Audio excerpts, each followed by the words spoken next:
Саламатсыздар ма, құрметті магистранттар? Менің аты-жөнім Болатова Қаламқас Болатқызы, тарих ғылымдарының кандидаты. Бүгінгі біздің пәніміз қазақстандық тарихнамадағы іргелі зерттеулер.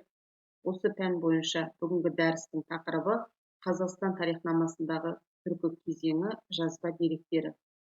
Бүгінгі дәріс бойынша қарастырылатын негізгі мәселелер: бірінші, көне түркі руникалық жазба ескерткіштері, 6-10 ғасырлардағы Қазақстан территориясы және қазақ халқы туралы. Екінші, түркі тілдес мемлекеттер тарихын зерттеудегі ғалымдардың алатын орны. Ежелгі түркі елі белгілі бір аумақта өмір сүріп, өзіне лайық жазуын, кілті, тілін, өзге де мәдениетін дамытқан. Ежелгі түркі мәдениетінің орталықтары бұл Енисей, Архон, Селенгі, Талас өзендерінің бойы, Минувельск ойпаты, Алтай тауы, қазіргі Тува, Краснояр және Жетісу аймақтары болып табылады. Сонымен қатар шығысы Хангай, Сарыөзеннен батысы Карпат тауларына, оңтүстігі Қытайдың Аққорғаннан теріскейі Ленаға дейінгі ұлан-ғайыр жерді қамтып жатыр.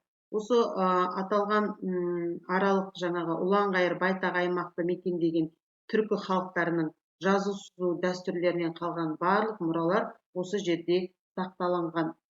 Ежелгі түркілер ғылым әлемінде түрік жұрттарының жәдігер ретінде танылған жазулар 2500 жылдан бері бар деп есептелінеді.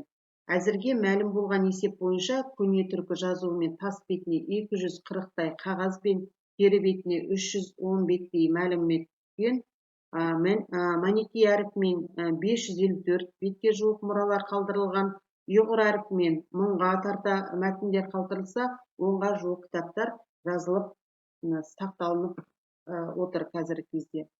Осы көне түркі жазба ескерткіштерінің ішіндегі Архон Енисей жазба ескерткіштері табылған уақыты түркі тілдерінің даму тарихындағы көне түрік дәуіріне сай келеді. Шығыс түркі құрамында өмір сүрген тайпалар осы Архон Енисей жазуын қолданып, осы жазу тілінде сөйлеген болатын.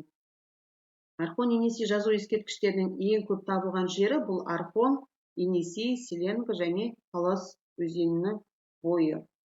Архон Енисей жазуы өзінің жазу ерекшеліктерімен қолдану өрісіне сай Архон Енисей және Талас жазу деп үлкен екі топқа бөлінеді. Енисей жазу мұралары олардың бұлайша аталуы тас бетіндегі сына жазуларының Енисей бойынан табылуымен тікелей байланысты.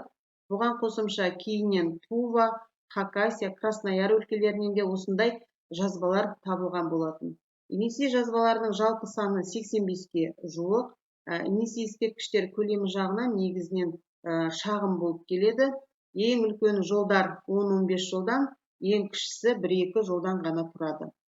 Архон Енисей жазба ескерткіштерін ең алғаш тауып, соның кілтін тауып сырын ашқан даниялық зерттеуші, дат ғалымы Вильгельм Томсен. Вильгельм Томсен осы көне түркі жазуларының сыртқы нобайы жағынан скандинавиялық руналарына ұқсатып, бұл жазуларды руналық, яғни құпия жазу деп атап өткен болатын. Сонымен қатар Архон жазба ескерткіштерінде атақты қолбасшылар, түркі елінің басшылары Білге Қаған, Тоныкөк және Күлтегін қолбасшыларға арналған тастар, тас бетіне қашап жазылған солардың ерліктері зерттелінген. Сол жазба ескерткіштерінің ішіндегі Білге Қаған үлкен ел басқарушы, Күлтегін өз заманының даңқты батыры, Тоныкөк әрі батыр, әрі шешен, жырау әрі кемеңгер ақыл иесі болып есептелінген. Тастағы жазбада Тоныкөк мемлекет қамын ойлайтын басшы түрінде суреттелсе, Күлтегін өз ағасы Білге Қаған кезінде әскер басы болған, оның батырлығы сол кездегі ерліктердің дара үлгісі ретінде берілген. Сол жазбалардың ішінде күні бүгінге дейін өз мәнін жоймаған шешендік сөз үлгілері мен өлең ұйқастары, мақал-мәтелдер, арнаулар, жоқтаулар молынан кездеседі. Көне түркі жазуларында, әсіресе құлпытастардағы жазуда Күлтегін, Тоныкөк, Білге Қаған сияқты түркі елбасыларының деген істі, түркі жұртының сол кездегі жағдайы, басқа елдермен қарым-қатынасы, олардың дүниетанымы сипатталған болатын.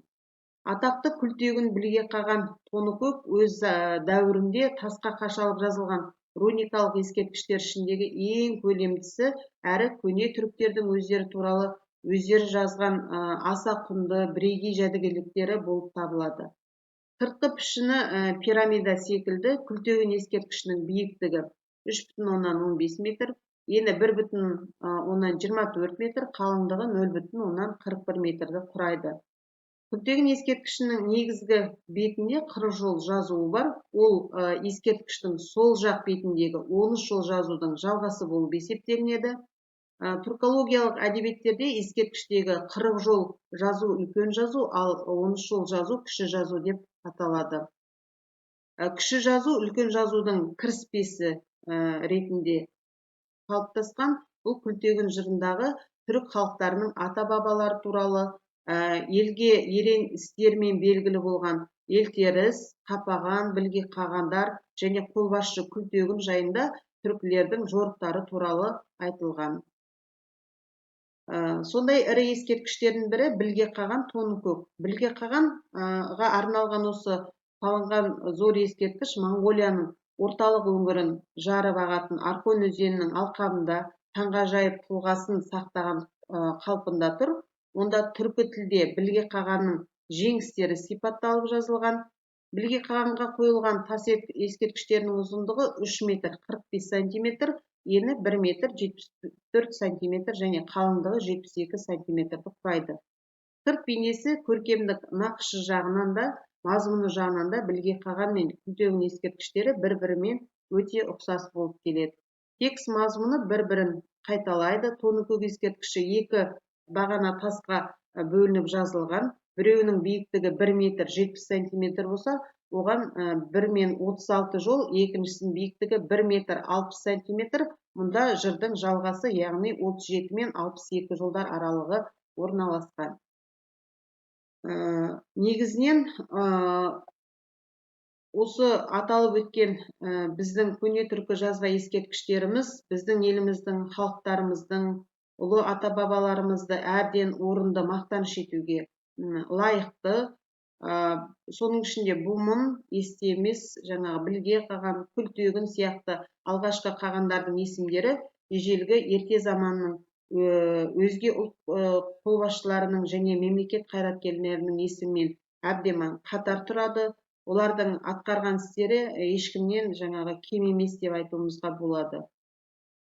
Енді осы аталып өткен көне түркі жазба ескерткіштерінің ішіндегі атақтылары, жаңағы қолбасшылары, олардың өмірі мен өнегесі, артына қалған өсиеттері елдің осы қазіргі кездегі егемендігін, мемлекеттің тәуелсіздігін, халықтың еркіндігі мен ынтымағын ардақтауда және қастерлеуде ғибраттайтын және үлгі ететін құнды дерек болып табылады.